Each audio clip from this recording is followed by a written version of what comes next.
मित्रांनो, या व्हिडिओच्या दरम्यान मी तुम्हाला यूट्यूबवरती अवेलेबल असलेले 5 मराठी वेब सिरीज सांगणार आहेत. यात तुम्हाला कॉमेडी, ड्रामा आणि एकदम हटके स्टोरी लाईन बघायला मिळेल. आणि ऐका, ह्या सगळ्या सिरीज मस्ट वॉच आहेत, सो कोणतीही सिरीज मिस करू नका. चला तर मग जास्त वेळ न घालवता थेट आपल्या लिस्टवर जाऊया. आपल्या लिस्टमध्ये नंबर 5 वर आहे फोमो. ही सिरीज 2019 मध्ये आली होती. ही एक कॉमेडी ड्रामा सिरीज आहे. या सिरीजमध्ये आजच्या जनरेशनला असलेले फिअर ऑफ मिसिंग आउट म्हणजेच काहीतरी मिस होण्याची भीती खूप मस्त दाखवली आहे. यात एका कपलची गोष्ट आहे ज्यांच्या आयुष्यात सोशल मीडिया आणि लोकांच्या अपेक्षा कशा बदलतात ते यात सगळं बघायला मिळतं. स्टार्टिंगच्या एपिसोडमध्ये महाभारतचा थीम असतो, जिथूनच त्यांच्या नात्यात छोटे मोठे प्रॉब्लेम सुरू होतात. यात कलाकारांनी खूप भारी काम केले. जर तुम्हाला वाटतं की तुम्ही काहीतरी मिस करताय किंवा लोकांसारखं आपलं आयुष्य नाही आहे असं तुम्हाला जर वाटत असेल तर तुम्ही ही सिरीज नक्कीच बघा. ही सिरीज तुम्हाला शुद्ध देसी मराठी या यूट्यूब चॅनलवर बघायला मिळेल. आपल्या लिस्टमध्ये 4 नंबरवर आहे वर्गमंत्री. ही सिरीज 2024 मध्ये रिलीज झाली आहे. ही एक स्कूल ड्रामा आणि पॉलिटिक्स सटायर सिरीज आहे. या सिरीजची स्टोरी शाळेतल्या क्लास मॉनिटर इलेक्शनची आहे. 7वी अ मध्ये यश, प्रवीण आणि सावी हे तिघे मॉनिटर होण्यासाठी एकमेकांशी कशी स्पर्धा करतात हे यात खूप कॉमिक पद्धतीने दाखवले आहे. त्यांचे इलेक्शन कॅम्पेन्स, त्यांना मिळणारे निवडणूक चिन्ह आणि त्या चिन्हांमधून ते स्वतःची ओळख कशी मिळवतात हे सगळं खूप इंटरेस्टिंग पद्धतीने दाखवले आहे. शाळेचं वातावरण, राजकारण आणि दोस्ती कशी रंगते हे बघायला नक्कीच मजा येईल.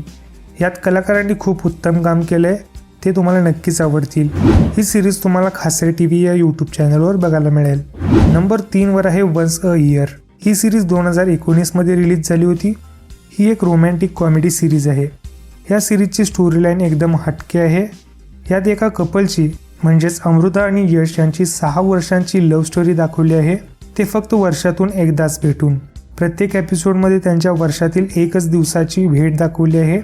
कॉलेजपासून ते नंतरच्या आयुष्यापर्यंत त्यांच्या नात्यात काय काय बदल होतं, त्यांचे पर्सनल गोल्स काय आहेत आणि वर्षातून एकदा भेटून त्यांचे प्रेम टिकतं की दूर जातं हे यात खूप सुंदरपणे दाखवलं आहे. या सिरीजमध्ये मृण्मयी गोडबोले आणि निपुण धर्माधिकर या दोघांनी मुख्य भूमिकेत अप्रतिम काम केले. ही सिरीज तुम्हाला MX वर बघायला मिळेल. आता आपली नंबर 2 वरची सिरीजचं नाव आहे फुल टाईट. ही सिरीज 2018 मध्ये रिलीज झाली होती. ही एक कॉमेडी सिरीज आहे. या सिरीजमध्ये वडील आणि मुलगा यांच्यातील नात्यांची मजेदार स्टोरी दाखवली आहे. एका रात्री वडील आणि मुलाला एकमेकांचे सिक्रेट्स कळतात. वडिलांना कळतं की त्यांचा मुलगा दारू पितो आणि मुलाला कळतं की त्यांचे वडील रात्री कुटुंबाला झोपून रात्री गुपचूप लेट नाईट शो बघतात. मग या सिक्रेट्समुळे त्यांच्यात काय धमाल होते, गैरसमज कसे होतात आणि शेवटी ते एकमेकांना समजून घेऊन मित्र बनतात की नाही ते यात खूप मस्त पद्धतीने दाखवले आहे. यात यतीन कारेकर आणि अक्षय केळकर या कलाकारांनी काम केलं आहे आणि त्यांची केमिस्ट्री बघण्यासारखी आहे. ही सिरीज तुम्हाला सोनी लिव्ह या यूट्यूब चॅनलवर बघायला मिळेल. आणि शेवटी आपल्या लिस्टमध्ये नंबर 1 वर आहे BE रोजगार. ही सिरीज 2022 मध्ये रिलीज झाली होती. ही एक सोशल ड्रामा कॉमेडी सिरीज आहे. या सिरीजची स्टोरी 3 इंजिनियर मित्रांची आहे, अक्षय, पियू आणि पपड्या. BE झाल्यावर त्यांना नोकरी मिळत नसते आणि ते पुण्यासारख्या शहरात बेरोजगारीचा सामना करतात. त्यांच्या रोजच्या जीवनातील स्ट्रगल्स, नोकरीसाठी मारलेले धक्के, घरच्यांचा दबाव हे सगळं यात खूप रिअलिस्टिकली दाखवलं आहे. पण ते कधी हार मानत नाहीत. शोधता शोधता त्यांना स्वतःच्या स्टार्टअपची आयडिया सुचते आणि ते स्वतःचा रोजगार कसा तयार करतात हे यात खूप इंटरेस्टिंग पद्धतीने दाखवलं आहे. यात सई तामणकर, जगदीश आणि संभाजी सासने या तिघांनी मुख्य भूमिकेत अप्रतिम काम केले. त्यांच्या ॲक्टिंगमुळेच ही सिरीज इतकी फेमस झाली आहे. ही सिरीज तुम्हाला भाडीपा या यूट्यूब चॅनलवर बघायला मिळेल. तर मित्रांनो, ह्या होत्या आपले top 5 best Marathi web series ज्या तुम्हाला यूट्यूबवरती बघायला मिळतील. यापैकी कोणती सिरीज तुम्हाला जास्त आवडली किंवा अजून कोणत्या सिरीजबद्दल तुम्हाला जाणून घ्यायचं आहे ते खाली कमेंटमध्ये नक्कीच सांगा. हा व्हिडिओ आवडला असेल तर व्हिडिओला लाईक करा.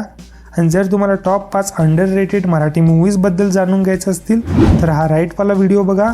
आणि जर तुम्हाला येरे येरे पैसा 3 या मूवीचा रिव्ह्यू बघायचा असेल तर हा लेफ्टवाला व्हिडिओ बघा. पुन्हा भेटूया एका नवीन व्हिडिओमध्ये. तोपर्यंत हसत राहा, बघत राहा रिव्ह्यू कट्टा.